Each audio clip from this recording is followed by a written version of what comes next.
Hello everyone, today we're diving into the fascinating world of robot coordinate systems.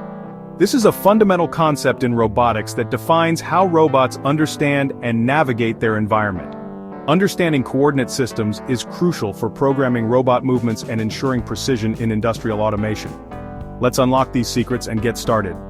A coordinate system provides a reference framework for defining the position and orientation of a robot's joints, end effector, and work environment. Grasping these systems is key for accurate motion planning and interaction with objects.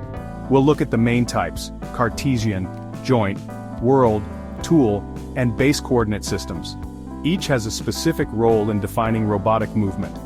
Let's start with the Cartesian Coordinate System, also known as the Rectangular Coordinate System. It defines positions using X, Y, and Z axes. This is the go-to for industrial robots performing tasks like pick-and-place operations and CNC machining. Cartesian robots move in straight lines along these axes, making programming simpler and ensuring precise positioning. Next, we have the Joint Coordinate System, which defines movement based on the individual joints of the robot. Here, motion is described in terms of angular or rotational displacement rather than linear X, Y, and Z positions. This system is commonly used in articulated robots like robotic arms, where each joint is controlled independently. It's essential for applications requiring flexible and dexterous movements, such as welding and assembly. The World Coordinate System serves as the global reference frame for the entire robotic workspace. It establishes a fixed reference point in the environment, helping robots align with external objects or automated systems. This system is particularly useful in collaborative robotics and multi-robot setups.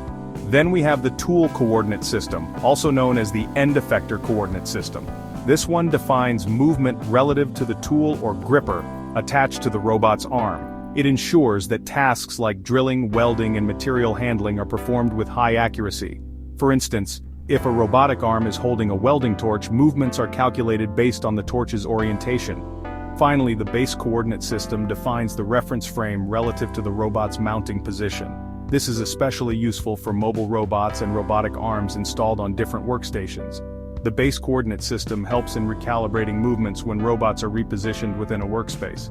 Understanding these coordinate systems is essential for optimizing motion planning and ensuring smooth operation in industrial and research applications. The choice of coordinate system depends on the task, robot type, and level of precision required.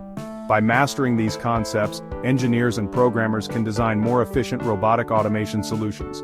To summarize, robot coordinate systems play a vital role in defining motion, improving control, and ensuring precise task execution.